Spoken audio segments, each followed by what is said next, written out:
So you'll remember from last class we started talking about processes. And we talked about the process is the basic unit of execution. We talked about how you represent processes in the OS using these PCBs, process control blocks. We talked about the various states a process may be in. I'm sure you all remember we had that state diagram that a process moves through as it executes. And so today we're basically going to continue talking about processes, but in the context of scheduling algorithms. So by scheduling algorithms, we simply mean how do we decide which processes we want to execute. So first we're going to talk about sort of the high-level goals of CPU scheduling. What are the things we want our CPU scheduler to be good at? And then we're going to talk about some specific examples of scheduling algorithms and talk about strengths and weaknesses and how to resolve those. So first, remember we have this idea of multi-programming, which is that your OS is running more than one process at a time, and the reason we're doing that is that we can overlap I/O activities with CPU activities. So again, we're assuming for the moment a uniprocessor system. You have one processor. You can run one program at a time. But you have a lot of programs that all want to run. You need to interleave those, and you'd like to do that in such a way that processes that are doing I/O can be doing that I/O while something else is executing on the CPU. So remember we have this, here's our state diagram that we're familiar with, where a process is moving between the ready state when it's waiting to be scheduled, the running state, which in this case, again, assuming one CPU, is the single process that is actually executing, and then waiting is processes that are waiting for I/O to finish, or possibly waiting on some other conditions, waiting for another process to exit, that sort of thing. And so remember we have these queues for each of the states, representing all of the processes that are in that state. So in this example, we have the one process that's actually running right now, and then we maybe have 4 or 5 processes in the ready queue that are all waiting to be scheduled, at which point they'll move into the running state. And so and of course all processes are in one of these queues and only one of those queues. Yeah. So what state does the process enter when you background it in Unix? Just like secret? When you Well, it'll still be moving between ready, running, waiting, right? Yeah, but when you put it, like, when you switch it to that, when you switch it to, I guess, background, is it actually just in the waiting state? What were you going to? I've heard that just changes the priority, but I might be wrong. Yeah, I'm not sure of the exact mechanism of that, but I mean, a program executing in the background is still it's still executing, meaning it's still going to be moving between ready, running, waiting states. I mean, you may affect priority, and we'll get to priority later today. Okay, any other questions on this sort of stuff we already went over? Okay. So we have essentially 2 types of scheduling we can talk about. We can talk about what's called long-term scheduling and short-term scheduling. So the basic idea is that long-term scheduling is sort of at a high level, how many processes do we want to allow to run at any given time? And so this is not at a very small time scale. This is, you want to run 100 different programs. It's not which one do I run right now. It's essentially just how many programs can your machine run simultaneously. Now in practice that may be, very large. If you look on your machine, you'll probably see probably 100 or more processes running at the same time. But there are, still practical limits on, the number of processes you can actually run. And what might some of those, what might be a limiting factor in the number of processes you can reasonably run at once? So every process is going to use some amount of memory, right? So you have a finite amount of memory. If you start too many processes at once, you're either going to have, your processes are going to end up using a lot of virtual memory and swapping to disk, but essentially your system is going to bog down if you have too many processes. And similarly, you have a CPU that can switch between processes, those are context switches, but if you have too many processes running at once, your system's going to bog down, it's not going to be responsive because there are, too many things vying for a single CPU. So the long-term scheduling approach may be accept processes up to some limit, And then if you try to submit new processes beyond that, you might either just reject the process, say I can't run it right now, or maybe queue it, and when another process exit, start up the new process. So that's long-term scheduling. But for our purposes, we're really more concerned about short-term scheduling, which is essentially the opposite, where you're considering a very small time scale. Right now, we have a bunch of processes that are all ready to execute on the CPU. Which one do we want to pick to execute? So that's the idea behind short-term scheduling, and that's essentially all we're going to be talking about for the rest of this class in terms of scheduling. So one way we can frame this in terms of this diagram is we have a bunch of processes in the ready queue, and the job of the short-term scheduler is to pick which of those processes in the ready queue we want to execute next.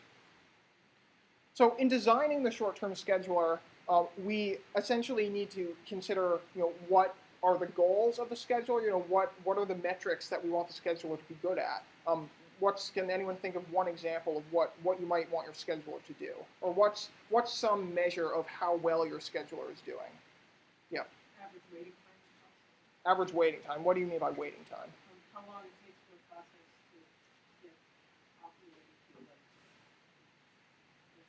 If you have 3 processes and process 1 gets on first, and that's 0 waiting time, and process 2 gets on at 6 seconds, then you add a 6 to the total, and then process 3 gets on. Yeah, so essentially the idea is that you may have cases where, so you may have cases where a process is essentially ready to run on the CPU, but is not getting scheduled. It's essentially just having to wait, and we obviously would like that to be as low as possible, because the lower the waiting time, the faster processes are actually going to get scheduled and be able to run. So we'll talk about more metrics, but that's just sort of a simple example of the kinds of things we want our scheduler to be good at. So we're going to consider what do we want our scheduler to do, and then how can we actually go about implementing a scheduler that accomplishes that. So I said that the short-term scheduler is essentially something that picks the next process that we want to run from the ready queue. So we need to consider when does the short-term scheduler actually run. So there are a few main conditions that actually cause the short-term scheduler to run. Of course, the first is when a process switches from running to waiting. Now, what does that mean? What might cause a process to do that? Yeah. I.O. Right. A process is running, it's executing on the CPU, it starts to do I.O., meaning it can't keep executing right now, it needs to wait for its I.O., so it's going to switch from the running state to the waiting state. The CPU is now idle, can pick something else to run. So we're going to invoke the the short-term scheduler to actually do that. We can also consider, an interrupt occurring. There are a lot of different types of hardware interrupts that could occur, and we might need to act on those, so we invoke the scheduler. Or, a new process arrives or a new process is terminated. We invoke the scheduler there to decide, do we want to run the new process, or if, a process just executed, obviously we need to pick a new process to run. We can also divide the scheduler into essentially 2 types, preemptive or non-preemptive. So the idea here is that a non-preemptive scheduler is only going to execute when one of these 3 conditions occurs. So if a process is sitting on the CPU executing instructions and no I/O happens, it doesn't do any I/O, there's no interrupts, processes are not created, and the active process keeps executing, it's just going to execute until completion. So that's an example of a non-preemptive scheduler. Whereas a preemptive scheduler is where the scheduler actually can go in and stop the currently executing process and do a context switch, move it off, and pick something else to run. So we're going to consider examples of schedulers that are both preemptive and non-preemptive. Any questions on that? Okay. So let's talk about the kinds of things that we can actually use to say, what makes one scheduler better than another. And we'll see that in many cases it's not as easy as saying scheduler A is better than scheduler B. There are going to be trade-offs. So we need to consider, how do we actually determine what those trade-offs are. So these are a bunch of metrics that we can actually use to evaluate, essentially, a scheduling algorithm. So, one very natural metric is CPU utilization, which is, the percentage of time that the CPU is busy. So do we want to, in an ideal world, do we want our scheduler to maximize that or minimize that? Is that good or bad? Right. You want to maximize that, because if your CPU utilization is very high, that means you're essentially doing a good job of getting work onto the CPU and executing the useful work that you have.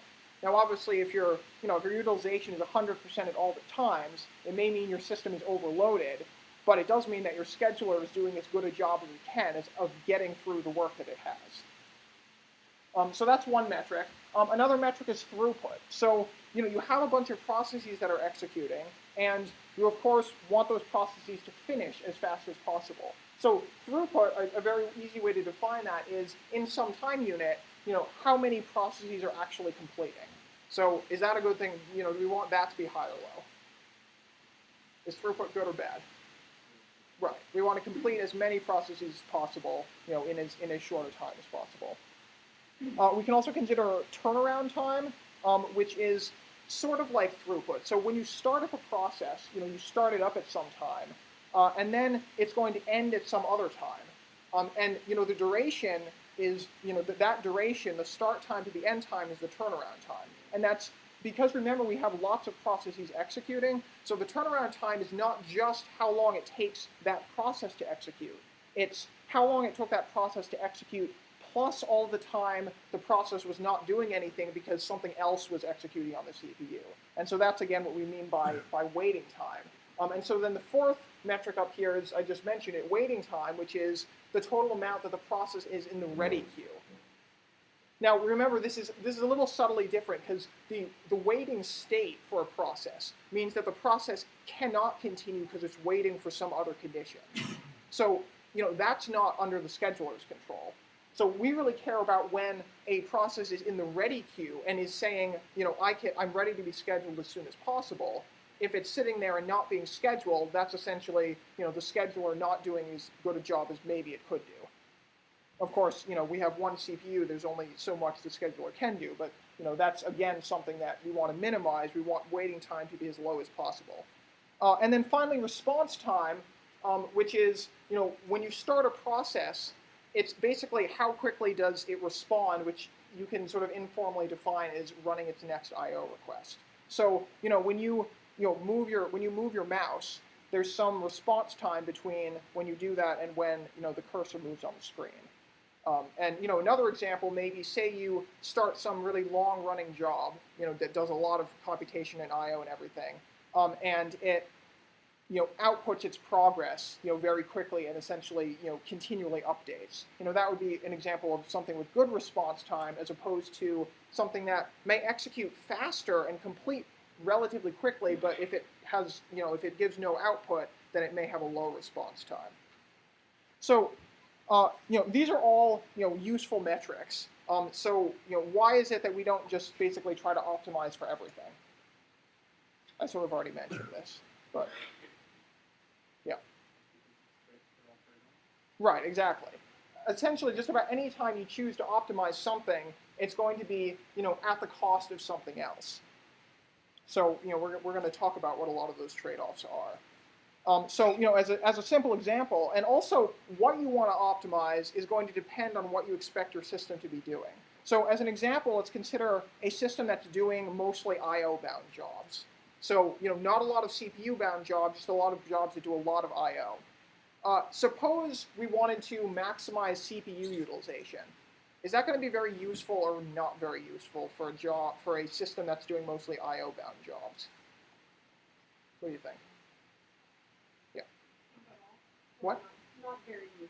Not very useful. Why?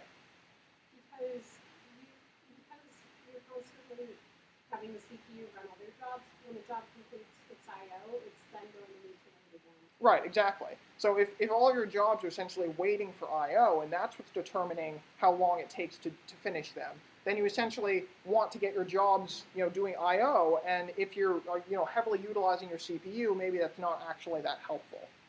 As another example, we can consider, throughput. So throughput, we want to, complete jobs as quickly as possible, but, maybe we're not focusing on something like response time. Throughput makes sense for like batch processing systems where you're submitting a bunch of jobs and your system needs to get through all of them, but they're not interactive. Someone is not sitting there interacting with the job, so it doesn't matter so much, how long a given job takes to start executing. You just want to get through as many of them as possible. versus an interactive system. Maybe maximizing throughput is not such a good thing because something like response time is something that you care much more about. So, I already mentioned this. Ideally we would want the CPU scheduler that optimizes everything, but you can't do that. There are going to be trade-offs. So if you decide you want your scheduler to minimize wait time, that may end up increasing turnaround time. So instead, you essentially want to choose, what do you want your scheduler to be good at? Do you want your scheduler to minimize average response time? And then based on what you want your scheduler to do, you can actually pick a scheduling algorithm that's good at that. So here are some sort of example policies that we might consider. So one reasonable policy is minimize the average response time. Of course, the idea there is that a user is interacting with programs. You want to provide output as quickly as possible, process inputs from users as quickly as possible. That's very important. A subtle distinction here is you can consider average response time, but you could also consider response time variance. So what I mean by that is, suppose you move your mouse and it takes, say, 10 milliseconds on average for your machine to respond. That's probably pretty good. So suppose you have one scheduler and the average response time is 10 milliseconds to move your mouse, but occasionally it takes 3 seconds for your mouse to respond, versus another scheduler that might take 15 seconds on average, or 15 milliseconds on average, but has a much lower variance. That has a higher average variance, but that's still, a higher average response time, but is still probably preferable. Because if your machine occasionally takes 3 seconds for your mouse to update, that's going to drive you nuts. So, that's an example of, the average metric is what you would normally consider, but you might also consider things like variance. In terms of, maximizing throughput, there are essentially two components of that. We want to, of course, minimize the overhead that we spend actually doing scheduling. So that's things like, overhead from executing the OS and also doing context switches. We mentioned previously that context switches are a relatively expensive operation because you're having to, save all the state from the current executing process, put that all into the PCB, load the next program to run from its PCB. That's a relatively expensive operation. And then, of course, minimize waiting time. We might like to give each process, the same amount of time on the processor. So, that's essentially going to be, a fair scheduler. Any questions on this so far? So in general, wait time is going to be one of the metrics that's sort of very, very generally useful. So just about all of the scheduling policies we'll talk about will largely be focusing on minimizing average waiting time. Okay. So before we talk about specific scheduling policies, we're going to make a couple of simplifying assumptions. So the first is that we're going to assume that each user is running one process. We're not going to try to consider the case where a user has a ton of processes and another user has one process, and we want to distribute fairly between two users. We're essentially saying one user, one process. We want to distribute fairly among all processes. We also are not going to consider cases where you have multiple threads. In general, we're going to talk about jobs rather than processes. So when I use the term job, I mean process, but a lot of the same material applies also to threads. We'll talk about threads some next class, but for the moment, we'll just assume one thread per process, and then we'll also assume processes are independent, which means that processes do not depend on each other; they're not cooperative. Because of course, if you had cooperative processes, that might introduce new scheduling concerns. I might want to schedule a specific group of processes in a certain way. That's again an issue we're not going to talk about. Now, basically the algorithms we're talking about were all developed, several decades ago when maybe these assumptions were true, or were more true than they are today. But it's still essentially, an open problem how to relax many of these assumptions, considering that today's systems, don't exactly work like this. So, this is a snapshot of the various scheduling algorithms we're going to talk about. There's essentially 5 of them. I won't go into all of them now, but this is what we'll talk about. So the first scheduling policy is the most basic, first come, first serve, or you could also call it a FIFO policy, first in, first out. So very, very simple. You have jobs arriving to the system, and you're just going to execute the jobs in order as they arrive. So if you have job A that arrives, you're going to start executing job A. If job B arrives sometime after, job B is going to sit there until job A is finished. Once job A finishes, you move job B on, so on and so forth. You're essentially just building up a list, and every process, executes in front of every process that arrived behind it. So this is an example of a non-preemptive scheduler, right? So essentially, a process can execute on the CPU as long as it wants. And it will only stop executing once it decides to do I/O, in which case it will essentially voluntarily give up the CPU, or an interrupt occurs or whatnot. But essentially, a process can hog the CPU in this case by just doing a ton of computation and never giving up the CPU. And we're assuming that the scheduler, runs when processes are blocked on I/O. So we do move on to the next process when the currently running process, moves from the running state to the ready state. But it's non-preemptive. It's keeping the CPU until it gives it up, due to I/O. So let's look at an example of the first come first serve policy. So here the way this is showing is we have time going along. So this is each of these graphs is essentially showing time moving to the right. So in the top example, we have 3 jobs. We have job B, C, and A. We're again assuming there's no I/O happening here. So if they arrive in that order, and job B takes 2 seconds to execute, job 3 takes 3 seconds, and job A takes 5 seconds, we're just going to run them in order. So at time 0, job B starts executing. As soon as it's done, we schedule job C. As soon as it's done, we schedule job A. And similarly, if they arrive in some different order, we're going to execute them in that order. Now, in the third case here, we can consider when we do have some I/O. So let's say job A runs for 2 seconds and then executes an I/O request. So what's going to happen here is job A runs because it was first. As soon as it has I/O to do, in this case at time 2, it's going to give up the CPU, and the next job in line is job B is going to start executing. Now, job A may have actually finished I/O at some point while job B is still executing. But remember, this is a non-preemptive scheduler, so job B is just going to keep executing. Once job B is finally done, we can return to job A. Now, why are we returning to job A instead of going to job C here? Yeah. Right, exactly. Remember, the policy is first come, first serve. So, job A was there first. So, even though, job C was next in the ready queue, we're still going to execute job A first. So, there's a subtle distinction here between, are we talking about arrival times of jobs to the system, or are we talking about arrivals of processes into the ready queue? Do people see that distinction? Because the ready queue is getting is having jobs enter in a certain order, and that's potentially always changing, versus the actual order of arrival of jobs to the system.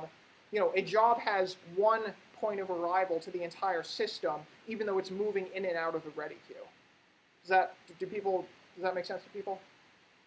So in this case, we're talking about first come, first served with respect to the entire system, not with respect to the ready queue. Make sense? So, and I already mentioned that, in the case where, if B finishes, but A is, if B is not finished yet, but A finishes its I/O request, A still has to wait because this is a non-preemptive scheduler. If it was a preemptive scheduler, then possibly it could, say, A wants to run, A arrived first, therefore A is ready to go again. I'm going to, take B out of the running state and start executing A again. Okay? So, what are the advantages and disadvantages of first come, first serve? Well, essentially the main advantage is just that it's really, really simple. Jobs arrive and you just sort of execute them in the most naive way possible. First thing that arrives, you execute that, and then next, and so on and so forth. So, what are the disadvantages here? Well, one disadvantage is that, wait time can vary a lot and potentially be very high. And why is that? Why can wait time be potentially very bad? Yeah. Because how long processes, one process is Right, exactly. If you have a short job that, the short job may only take 1 second to execute, but you have a long job that takes 100 seconds to execute, if the long job arrives, even just 1 second before the short job is going to arrive and then sit there for, 99 seconds while the long job executes. Versus we obviously in that case would prefer to just run the short job. It'll be done in 1 second, and then you can start the long job. So, wait time is essentially uncontrolled here. It's potentially very high. And then, it also may mean that our utilization of, the CPU and the I/O bound, we may have poor utilization of both I/O and CPU, because if you're executing some long-running CPU-intensive process that's never giving up the CPU, you could have, 10 processes that only need a tiny bit of CPU and are waiting to do I/O, and they're, again, just going to have to sit there. And so, once the CPU process finishes, maybe all 10 I/O jobs are, scheduled, and then you have I/O contention right after you had CPU contention. So, that's an example of how, you may have, very poor, overall system utilization using this. All right, any other questions on first come, first serve? Pretty straightforward. Okay. So, the next scheduler is what we call the round-robin scheduler. Now, variants of round-robin are essentially used in a lot of time-sharing systems today, so this is an example of a scheduler that you might actually see in practice. So, the idea here is that we're going to add on essentially two primary things. One is the timer, which remember we talked about several times in the context of an architectural feature. We're going to have that timer, and then we're going to add the ability to do preemption. So we're going to introduce this idea of a time slice, which I mentioned, I think, last class. So what is a time slice? Yeah. Right. It's essentially the maximum amount of time that a process can execute before the timer sends an interrupt, which is going to do what in the context of scheduling? Yeah.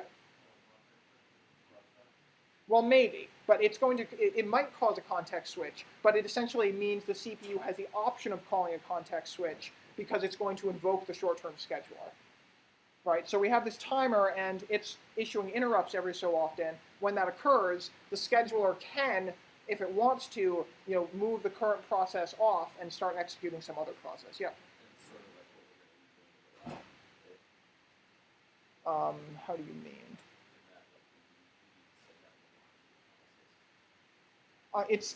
There's some similar. It's a little bit different because again we're talking about like the hardware timer that is doing this at like extremely short intervals, but there's similar ideas. Yeah. So, see. So of course the main question here is we have to select that time slice. So if I select a time slice of 2 seconds, that means that a process that's doing nothing but CPU will be allowed to execute for 2 seconds, but when its time slice is up, it's going to be preempted, and the CPU scheduler is going to move on to something else. So, with round-robin scheduling, all we're essentially going to do is every time a time slice expires, we're going to move on to the next process in the list, and it's going to get to execute for up to a time slice. So, this essentially prevents starvation because every time a process executes, it's not going to be allowed to execute for an arbitrary amount of time. After the time slice is up, you are guaranteed to move on to the next process, and then the next process, and so on and so forth. So essentially, the amount of time that a process might be waiting is bounded by, what actually is the upper bound on how long a process might wait? Yeah. Right, exactly. In the worst case, if every single process in front of you uses its entire time slice, then you're going to wait the time slice times the number of processes, but no longer. You're guaranteed that that's going to be the longest you're going to have to wait to be executed. So we have to, as I said, pick the time slice. So what would be the problem with picking a large time slice?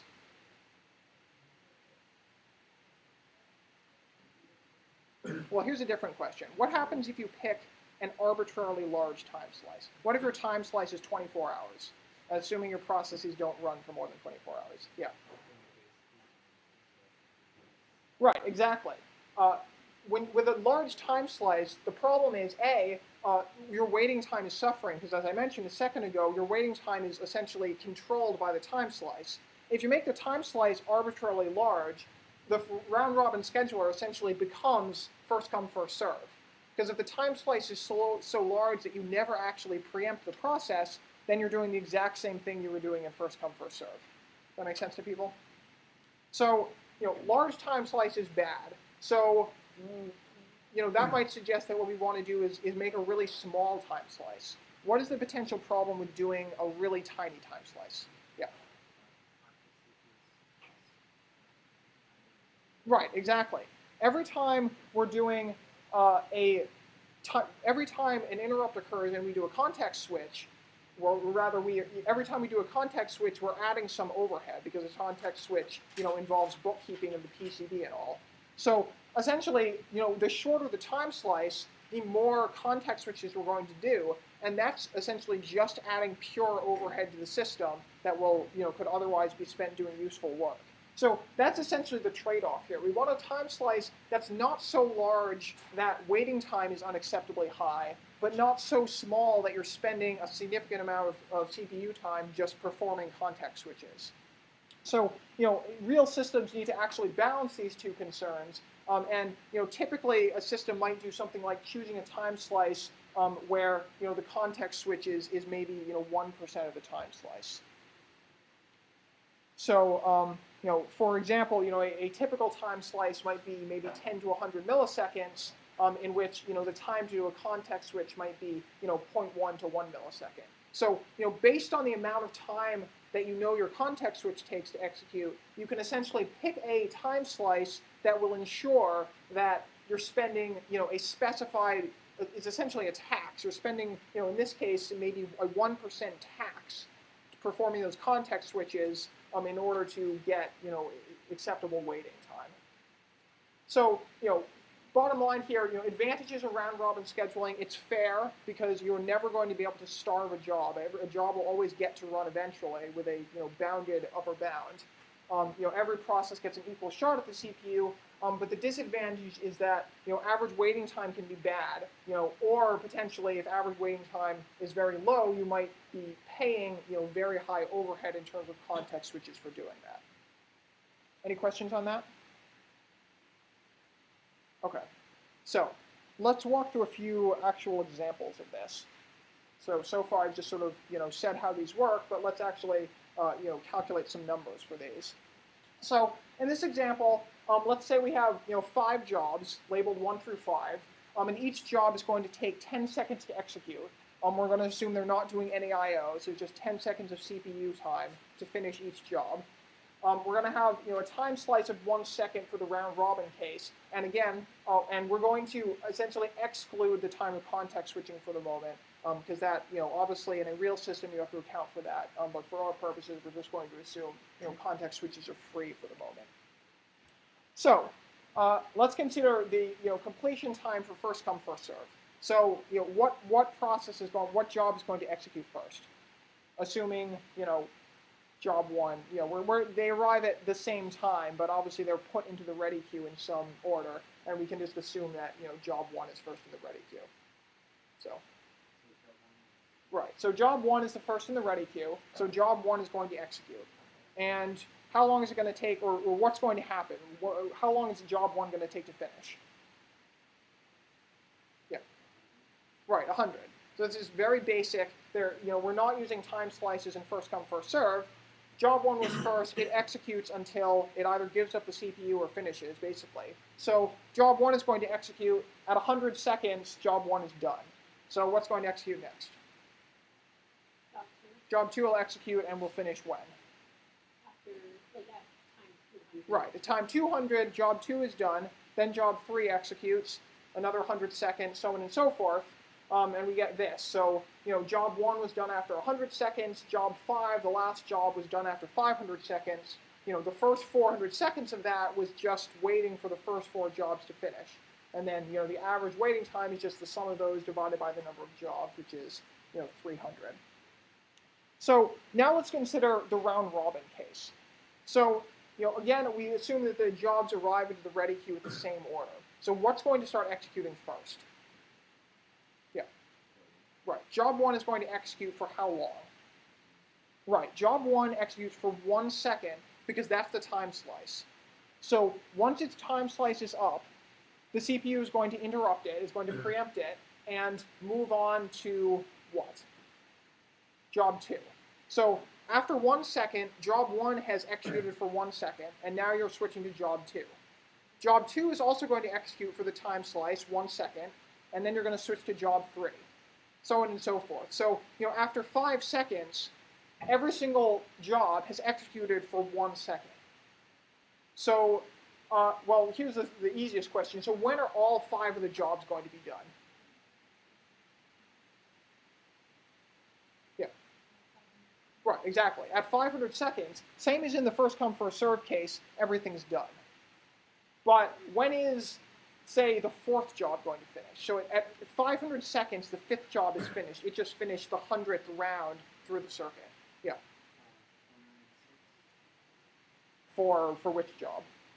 Oh, yeah, I said 4th, but yeah. So the 4th, that's fine. So the first job is going to finish at 496 because, remember, at the last round, every time slice is 1 second. So job 5 is done at 500 seconds.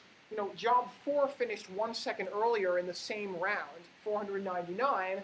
Job 1 is at 496.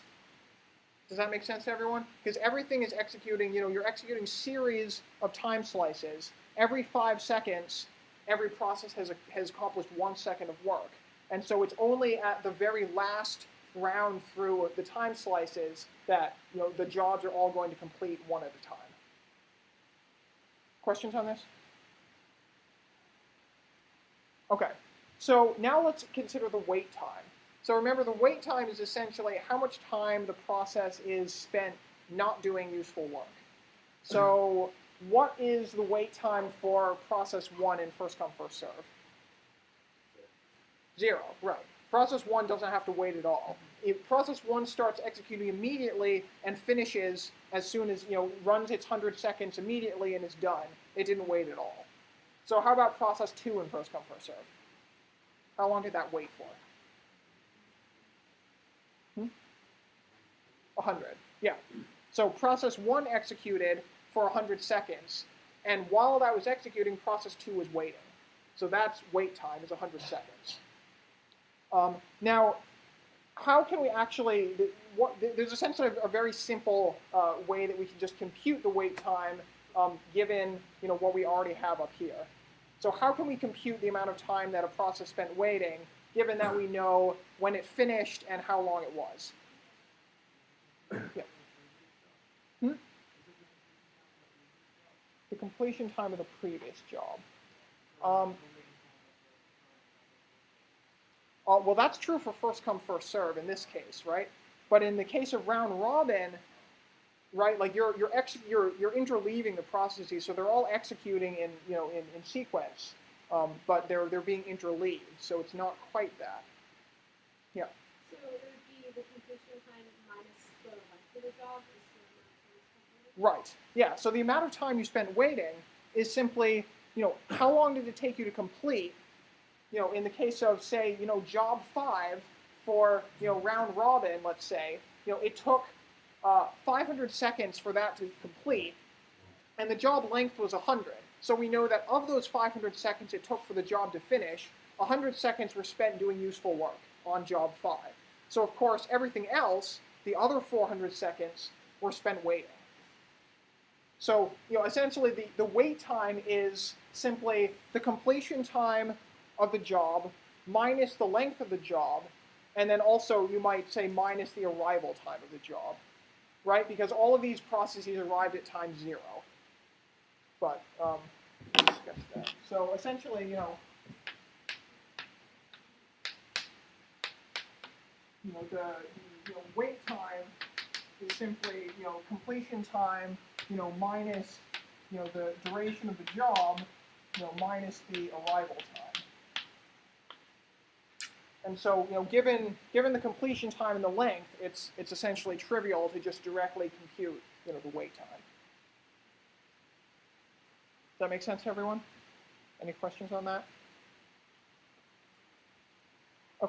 So one thing we can see here is that, in terms of the average metric, first come, first serve, looks better here. Completion time and wait time is better in this case. But, what is something that you can say about first come, first serve in terms of fairness here? Is it operating fairly? Right, it's clearly not operating fairly, and why is that? Yeah.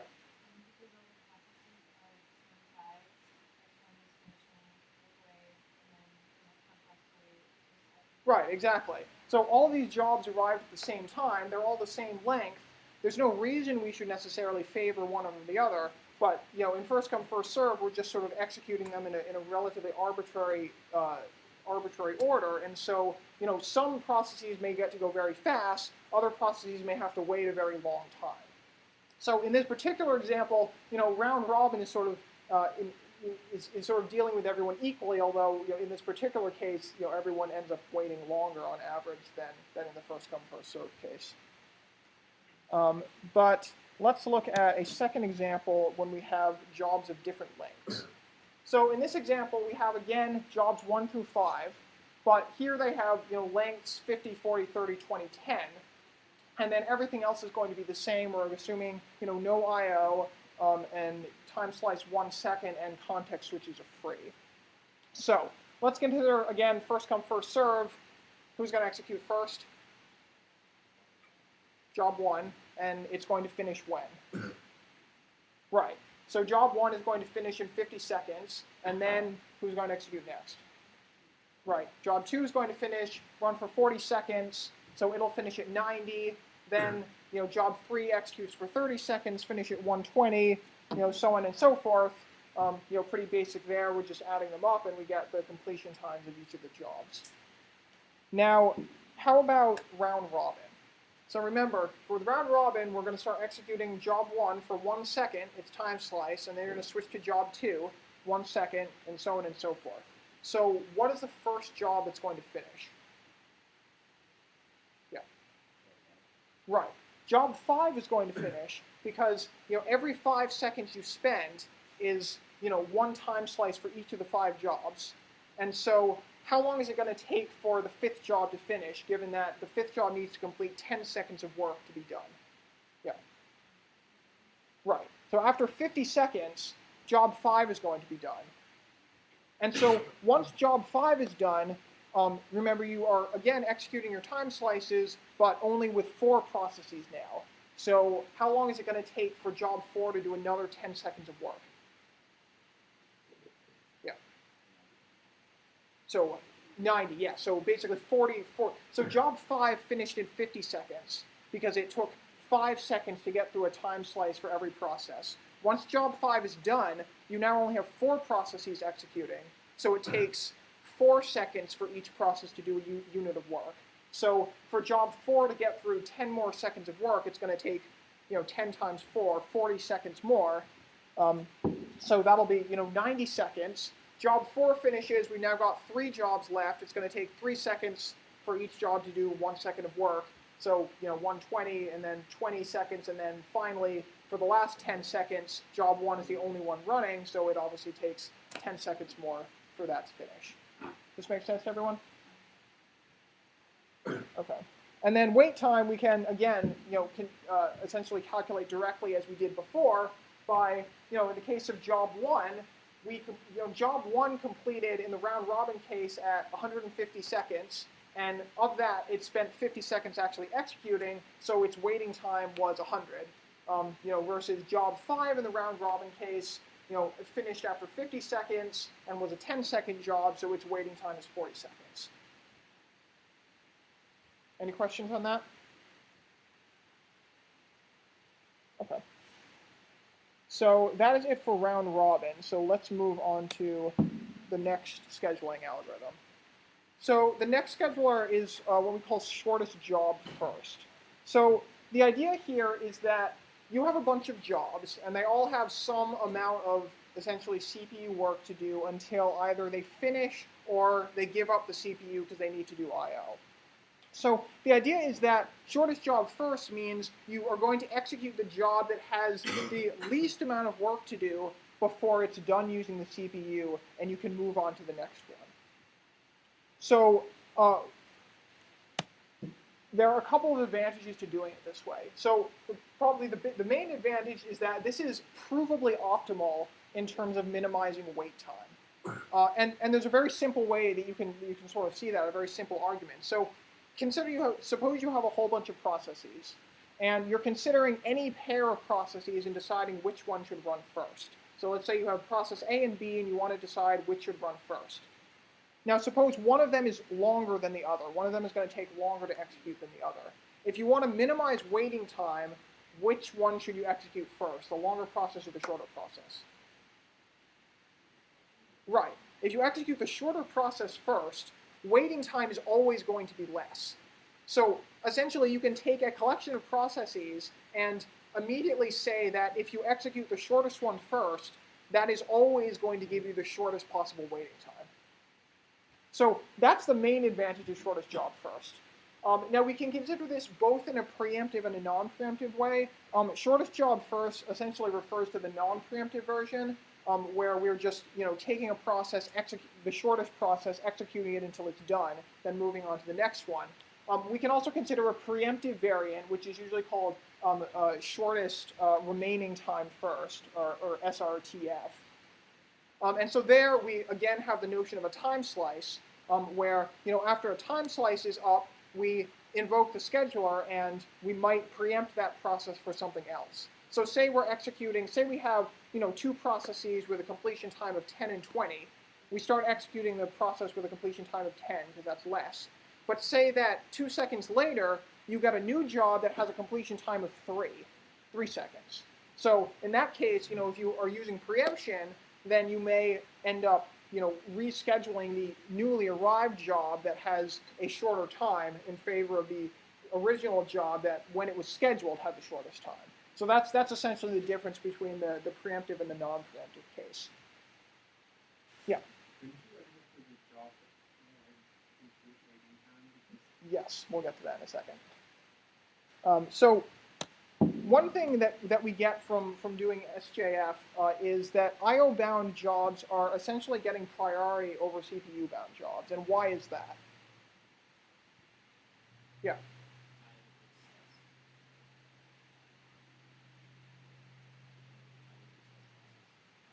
Well, I/O itself takes no processing time. So essentially, I/O-bound jobs in general are going to be executing, short amounts of CPU and then doing I/O and doing that a lot, versus a CPU-bound job that is going to be doing a lot of CPU. So when we're doing shortest job first, we're almost always going to be selecting, I/O-intensive jobs to run before CPU-intensive jobs. So actually one way we can sort of consider that is, so let's consider, let's say that this is time as a job executes. And essentially the picture of a process executing is, say it does some CPU. So let's say this is, a block of time where it does CPU. And then it's going to stop and it's going to do, some I/O for some amount of time. And then it's going to do, more CPU. And it's essentially just alternating between what are called CPU bursts and I/O bursts. So if we have, something like an I/O job, it's generally going to look something like this, where we have, maybe a little bit of CPU, and then, I/O, and then, a little bit of CPU again, a lot of I/O, versus, a CPU-bound job is essentially going to be the opposite, where you're doing primarily CPU. So, when you're essentially looking at these CPU bursts to decide, what job should you run next, you see that you're essentially always going to be favoring I/O jobs over CPU jobs. Does that make sense to people? So, this is great that it's provably optimal with respect to waiting time. But what are the disadvantages people see from this? You already mentioned one. Yeah.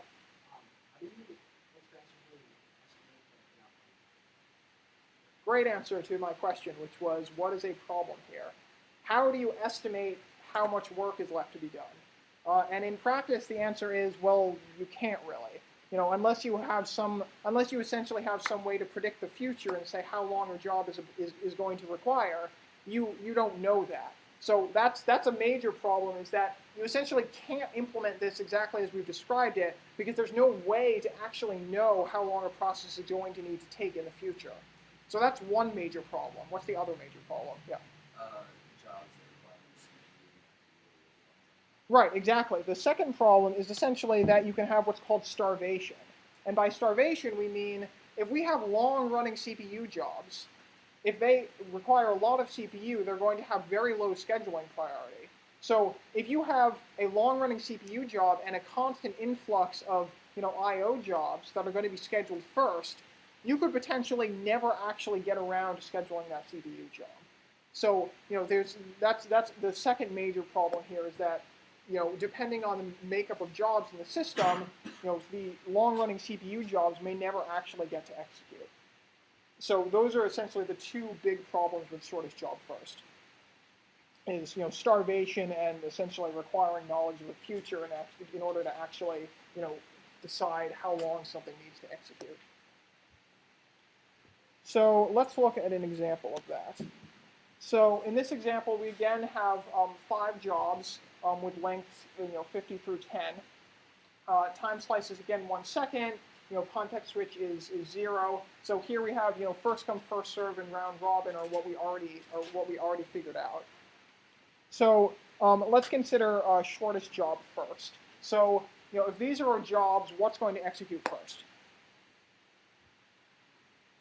Which process? Yeah, process 5 is going to start executing first because it has the shortest completion time. So how long is that going to execute first for? Again, we're assuming we're assuming no time slice here because this is the non-preemptive case. 10, right. So job 5 is the shortest running job and is just going to execute for 10 seconds and be done. So what is going to then execute after job 5 is done? Right, job 4, which is 20 seconds, is now the next shortest job, so we execute that. So the completion time of job 4 is going to be what? 30, right. The first one took 10, the second one took 20, so on and so forth. The third job is then going to take 30 seconds, so on and so forth. So the first job, which is the last job to execute, is going to be finished at 150. And then we can, calculate the waiting time as usual.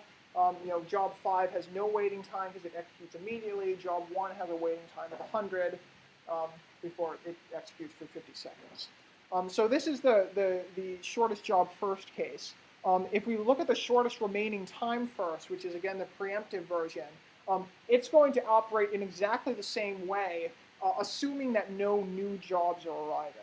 So if new processes are arriving and they have lower remaining time than a job we're currently executing, then we're going to preempt the currently executing process and switch to the new job. But assuming no new processes arrive, the preemptive case will look exactly the same as this. Any questions on that? Okay. So that's it for shortest job first. So let's move on to essentially a policy that is used today by most Unix-like schedulers.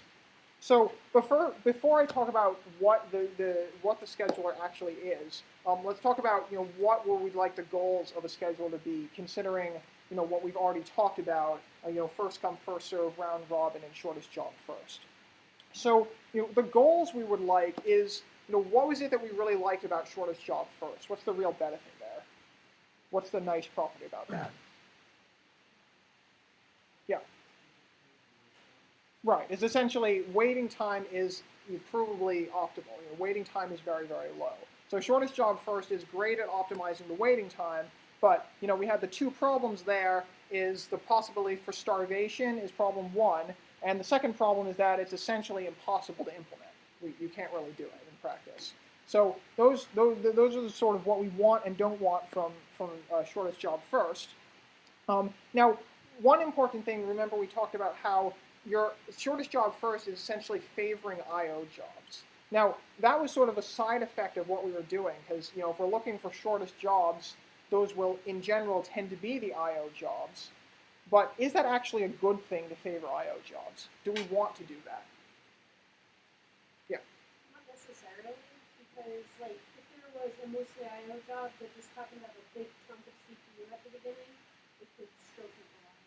Yeah, I mean, you could have problems with processes that are doing a lot of both CPU and I/O and maybe interleaved in certain ways. But assuming you don't have processes that are sort of changing their behavior over time, consider what we were talking about maximizing the utilization of both CPU and I/O. If you want to maximize both the use of your CPU and your I/O subsystems, do you want to is favoring I/O jobs good? So if you're not favoring I/O jobs and you're just favoring CPU jobs, are you going to probably be efficiently utilizing your I/O subsystems? Probably not, right? Because you want to be using CPU and I/O at the same time. That's one of our high-level goals. So in general, it's a good thing to actually explicitly favor I/O jobs, because in general, that's going to maximize both your I/O and your CPU utilization. So, that was sort of a side effect of shortest job first, but we're going to see that we can actually sort of use that as an explicit goal in designing sort of a better scheduler. So, that's what we liked about shortest job first. What did we like about round robin?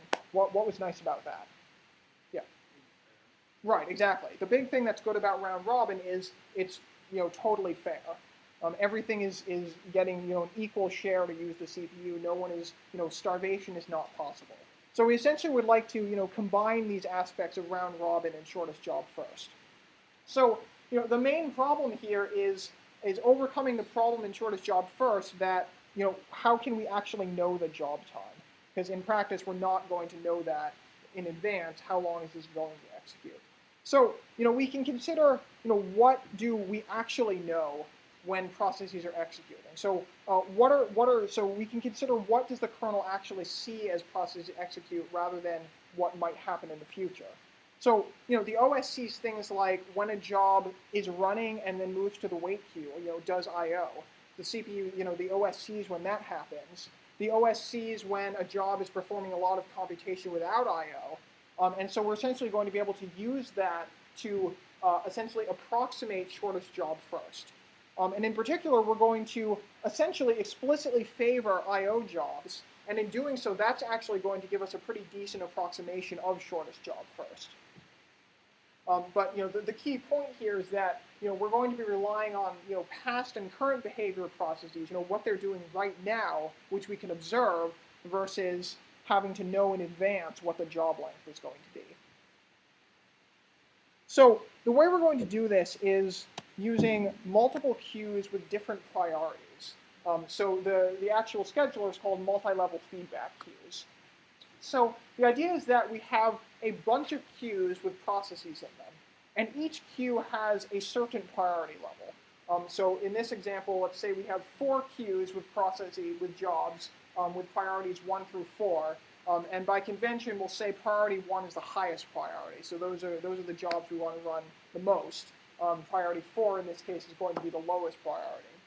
So jobs have various priorities and are assigned to specific queues, and you're essentially just going to use round-robin scheduling at each in order of priority level. So in this case, if we have 3 jobs with priority 1, we're just going to run round-robin on all the jobs in the first queue with priority 1, and once we're finished executing those, then we can actually move on to the queue with priority 2, run those jobs, so on and so forth.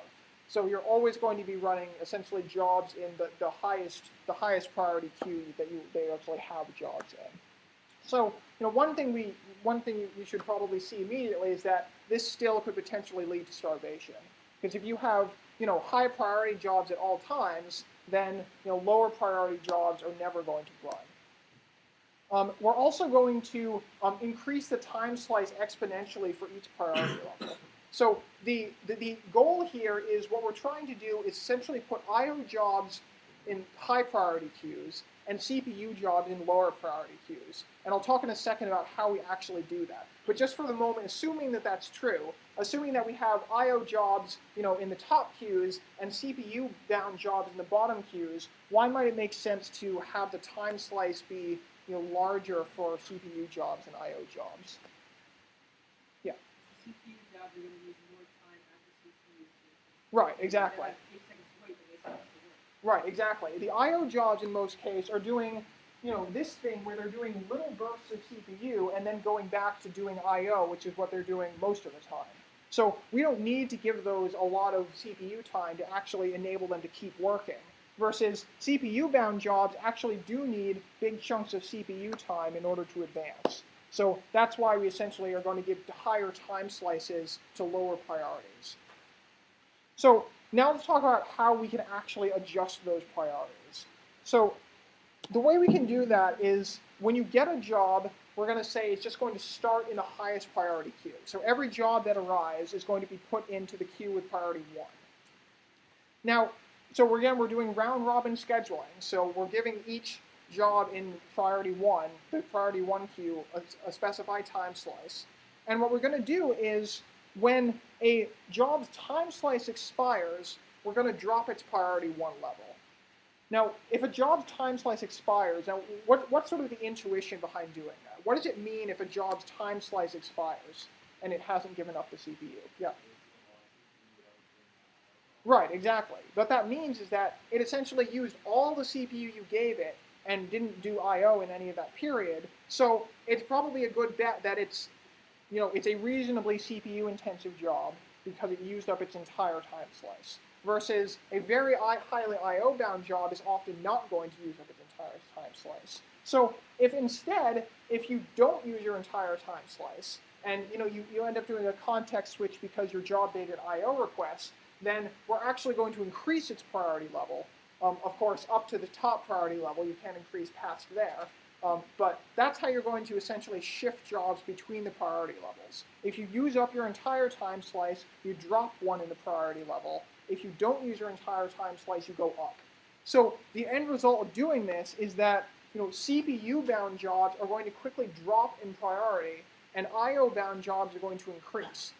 Because if you have an I/O-bound job, then if it's in a lower priority at some point, then and it starts doing a lot of I/O at some point, then it's going to quickly release the CPU frequently, and its priority is going to start increasing. So it's going to be elevated to the higher priority levels. Any questions on roughly how that's working? So remember, the goal here is essentially we're taking all the I/O jobs, putting them in the high priority queues, CPU jobs are falling in priority, and then we're just executing round-robin scheduling on each priority queue. Yeah. I don't know about Windows specifically, but I mean, like Unix-like systems essentially do it essentially like this. So let's look at an example of doing this. So here we're going to have 5 jobs, or sorry, not 5, it should be 3 jobs, length 30, 20, and 10. The time slice is going to be 1 second for doing that round-robin scheduling. We're again assuming no context switch time. And for the moment, we're going to assume that they're not doing I/O.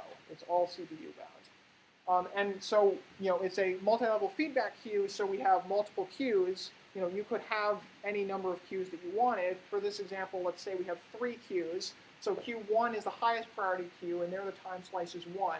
Q3 is the lowest priority queue, and it has a time slice of 4, because remember, the time slice increases exponentially. So it's 1, 2, 4, 8, so on and so forth. So what's the first thing that's going to execute? So we have all 3 processes that are initially where? What queue are they in? Right. So initially we have 3 jobs that are all in the priority 1 queue. So for the first second, what's going to execute? What are we executing for the first time slice? Job 1. Right. So job 1 executes for the first time slice. And then what's going to happen after its time slice finishes? So it's doing all CPU, so it completed its time slice. So what happens? It drops down to the next queue, which is 2. Right, exactly. So its time slice expires, and it's still doing CPU. So its priority drops to priority 2. So it moves from the first queue to the second queue. So that's the first time slice, which is 1 second. So then what happens in the second time slice? Yeah. Job 2 runs for 1 second, and then what happens to job 2? Right, same thing. Job 2 runs for 1 second, doesn't give up the CPU, drops down a level. So, and then similarly for job 3. So, we're essentially sketching out how this is working. The notation we're using here is, the main number is the job number. The subscript is the actual timestamp, and the superscript is the amount of time that the job is actually executed. In this example, this is saying, at time 1, after 1 second, job 1 has executed for 1 second. And then the next thing we do is, after 2 seconds, job 2 has just executed for 1 second. And at time 3, job 3 has just executed for 1 second. I know it's a little bit confusing. Does that notation make sense to people? You may have questions on essentially, you can use any notation you want, but for working out a problem with MLFQ like this, you're going to need some kind of notation, so this is what we're using. So you should at least understand how this is working. So that's after the first 3 seconds, and after the first 3 seconds, remember every job has dropped down in priority to the second priority level, priority 2. So what is the next thing that's going to execute? So remember, we're doing round robin in priority level 1, and now there's nothing left nothing left with priority 1. So what do we execute next? Yeah. Job 1, right. So we execute job 1, which now has priority 2, and how long are we going to execute that for?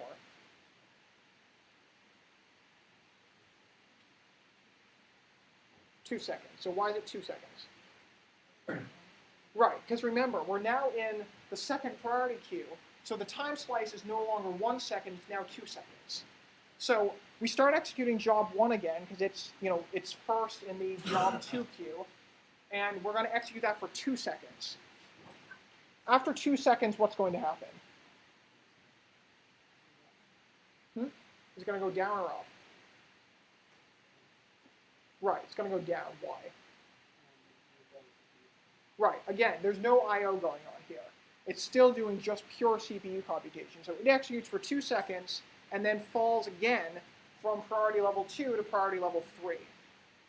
So after job 1 is done, then job 2 starts executing again and is going to do the same thing. Job 2 runs for 2 more seconds and then drops down to priority level 3, and then the same for the third job. So that looks like this. So, again, just to review the notation, we have job 1 after 5 seconds, this is 2 seconds past the last thing. After 5 seconds, job 1 has now been executing for 3 seconds. Another 2 seconds pass in which job 2 is executing. So now job 2 has been executing for 3 seconds. Another 2 seconds pass, and now job 3 has been executing for 3 seconds. Questions on that so far? I want to make sure people don't get lost in the notation here. Okay. So now, after 9 seconds is executed, every process has run for 3 seconds. And what queue are all the processes in? Yeah, right. They've all exhausted their time slice when they were in priority level 2, so they've all dropped to priority level 3. So what's the next job it's going to execute? Yeah, job 1 is going to execute for how long? 4 seconds, right. Because again, the time slice is increased again. So job 1 is going to execute for 4 seconds, job 2 is going to execute for 4 seconds, so on and so forth. So, that'll look like this. After 13 seconds, job 1's been executing for 7 seconds, so on and so forth. And so what job is going to finish first? Yeah. Right, job 3 is going to finish first, because remember, job 3 has a length of 10. So on the next time through the round-robin sequence, job 3 is going to finish, which is going to be at time 32, because here we're doing again. Remember, the time slice is 4. So another time slice passes where job 1 executes, job 2 executes, and then job 3 executes. And after 3 seconds of executing, from 29 to 32, here we see that job 3 didn't actually use its whole time slice because it only had 3 seconds of work left to do. So at time 32, job 3 has finished doing 10 seconds of work and is therefore done. And so now job 3 is removed from the queues altogether, and job 1 and 2 are now going to alternate, with 4-second time slices until they finish. Job 2 will finish first, and then finally job 1. Yeah. Assuming that maybe instead of job 3 finishing at 10 seconds, if it had an IO interrupt, would it just go to the second level in the queue? So you're saying if job 3, rather than finished here, had an IO request? Yeah. Then yes, then what would happen is, if the IO request happened here, it has not used up its entire time slice yet. So it's going to move up to priority 2, and then we will start running. Well, again, it'll move up to priority 2, but are we necessarily going to start running it again immediately because it's now in a higher priority? Do you want to answer that? Another question. Yeah, that's kind of what I meant. How does it get to being How does it get to so I mean, every time you exhaust your time slice, you move to the lower priority. And if you don't exhaust your time slice because you made an IO request, you go up in priority. Do you have a different question?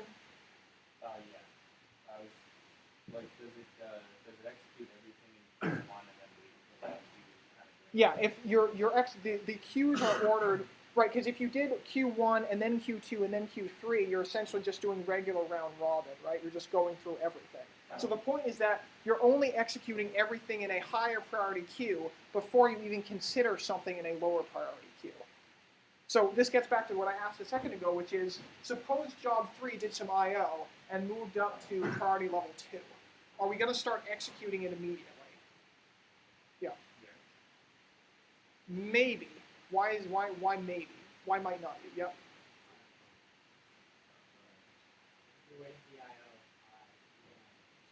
Right, exactly. Remember, when you do an I/O, you're not immediately necessarily ready to be scheduled again, because you're doing an I/O, meaning your process has moved from the running state to the waiting state, not back to the ready state yet. So if process 3 is now waiting for I/O for 5 seconds, then clearly it has a higher priority, but it's not actually in the ready queue, so it's not actually going to be scheduled yet. Once its I/O is finished, then it's ready to be scheduled again, and it has higher priority, so it's going to be the next thing to run. Make sense? Yeah.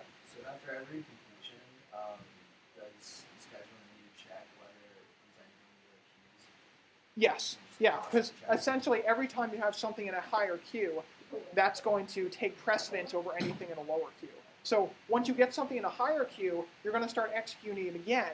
If it does more I/O, then you're going to raise it even higher, right? Because the point is that if you keep doing I/O, every time you do I/O, the process is offloaded until the I/O is finished. So in general,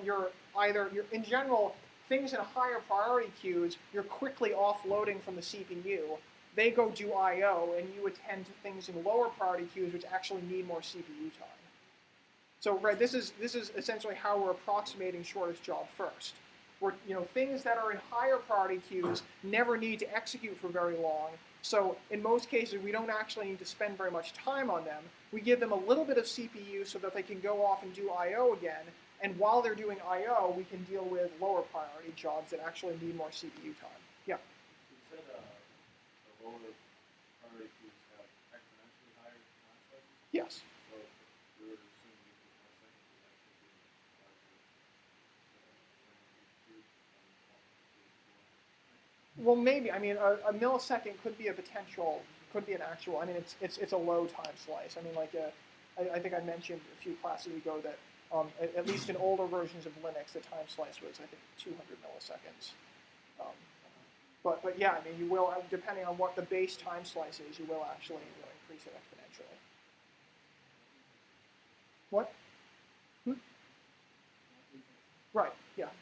I said you will do that. Yeah. Right. Yes. Yeah. Is there a reason why it increases exponentially?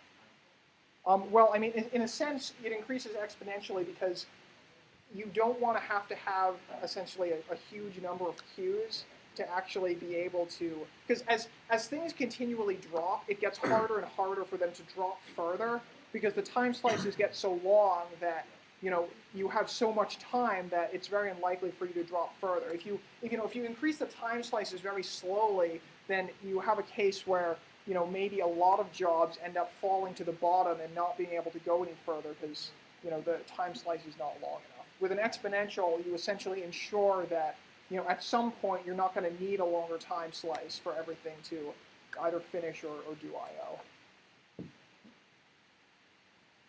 I/O. So it looks like we're pretty much out of time there. So we will pick up multi-level feedback queues next time and talk about the last type of scheduler, which is lottery scheduling, and then we'll move on.